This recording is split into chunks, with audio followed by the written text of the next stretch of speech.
Speaker. Mr Speaker, in the next month, my son and his partner will join the exodus to live and work overseas. Like many of his generation, he's going for better opportunities. But that's not the only reason. He and his partner are tertiary qualified, both have good and relatively well-paid jobs. So it's not money that's driving them away. It's a lack of confidence in the future of our country under John Key's government and a growing belief that they would have a better future elsewhere. John Key promised the New Zealand electorate in 2008 that his government would stop our children leaving the country. He talked it up, he melodramatised it, he said he would stop our best and brightest leaving our shores. But only 2 days ago, Mr Speaker, the Weekend Herald reported that there was a net loss of almost 22,000 Kiwis to Australia last year.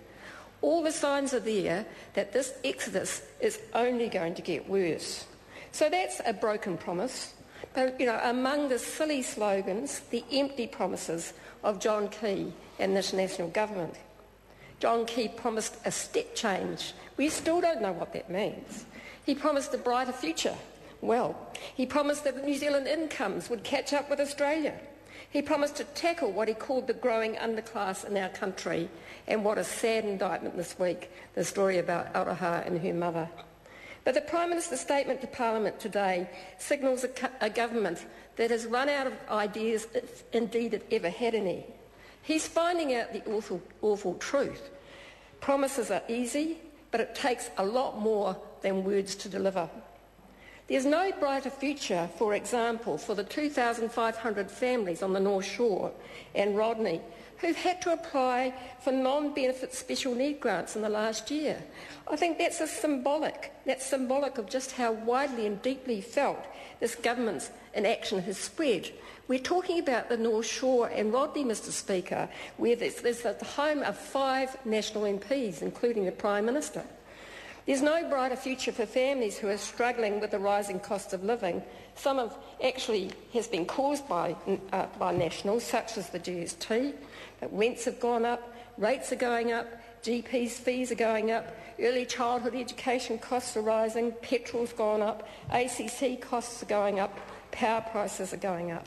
How are families supposed to cope with these increases when their wages have hardly moved and in many cases have actually gone backwards? There's no brighter future for the 178,000 people who haven't got jobs. There's no brighter future for the 100-odd workers who were laid off in the wood industry over the holiday period when John Key was in Hawaii sunning himself. There's little hope for the thousands of workers who've lost their job in the manufacturing sector during the period of this government. Mr Speaker, every worker who loses their job represents a social tragedy. There's the humiliation and loss of self-esteem in getting the sack in the first place. There's the consequences on the family's income and the indignity and degrading experience of having to seek assistance from work and income. There's the hundreds of job applications never answered or even acknowledged.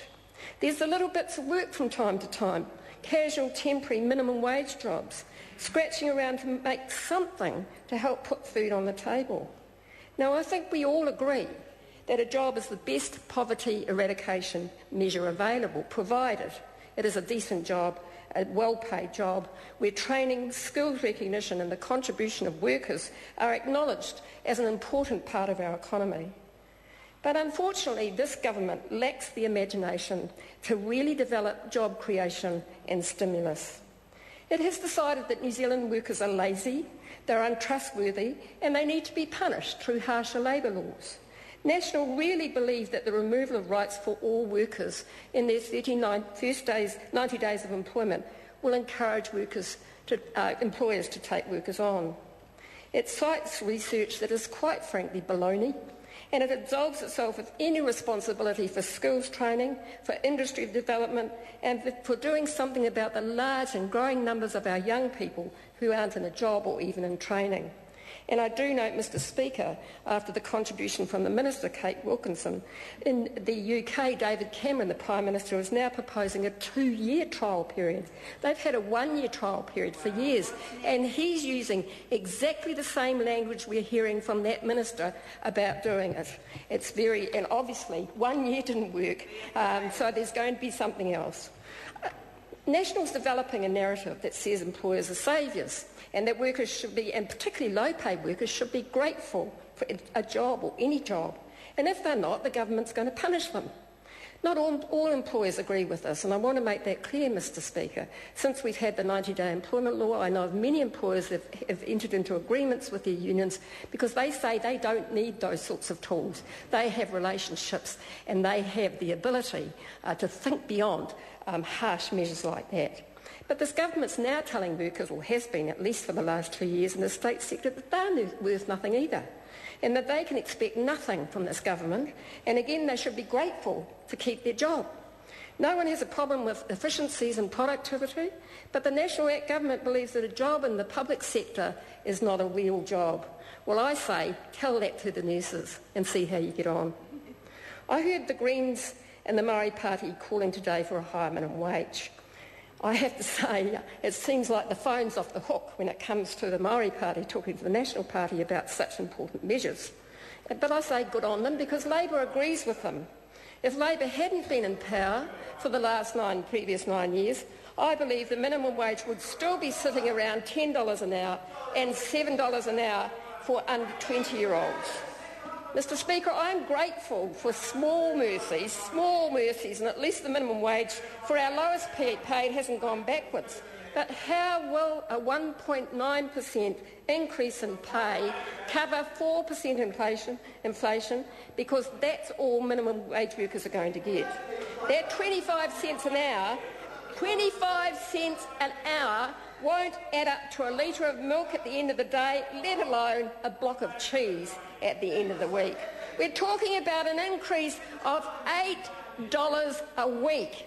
A person working full-time on the minimum wage will now get $437.24 a week after tax, while John Key gave himself and his wealthy mates $1,000 extra per week in tax cuts. So don't lecture this side about the minimum wage. It's no wonder that more and more people in New Zealand are talking about the growing inequalities in New Zealand, and no wonder young people like my son and his partner are feeling disillusioned. John Key promised that life would be better for all Kiwis under National, but his bonus for those who slave for the minimum wage is $8 a week. $8 a week, Mr Speaker, and then you add in all of the extra costs that those workers are having to fork out for, like the notices that they got in the mail in the last week or so saying these power, that will absorb that $8 a week for a start. It's not going to cut. It's just not going to. And so that promise has been broken as well. John Key said all New Zealanders would be better off under National. They're not. Things are getting worse, not better. John Key also promised that we'd catch Australia. Now, their minimum wage is now New Zealand $19.75, more than 50% greater than our minimum wage. And that's just their minimum wage. Actually, most industries in Australia have higher minimum wages. They're set in their modern award system around the industries. So, again, you can see why more and more people are moving over there. You know, and what's really galling for low-paid workers is when the South Canterbury farms need bailing out, money's no problem. Money was no object when John Key gave tax cuts to the wealthiest people in the country, and he gave himself $1,000 a week. Money no object. When the Americans came calling with their threats about the Hobbit, money no object. And nor was the removal of rights for thousands of workers in the video and film industry production, not just the actors, Mr Speaker, but the tradespeople, the cleaners, the catering workers. It's a disgusting sellout of New Zealand's sovereignty and a sombre message for New Zealand workers. It was a disgusting sellout, Mr Mapp, it was. But you know what? Money's always a problem when it comes to the lower paid with this government and the struggling middle-income families of New Zealand. Money's always a problem for them, not a problem for the better off. The clear message to the large number of New Zealanders in this situation is their contribution doesn't matter. So our children will leave because John Key's claim he was ambitious for New Zealand has been shown to be just a lot of hot air.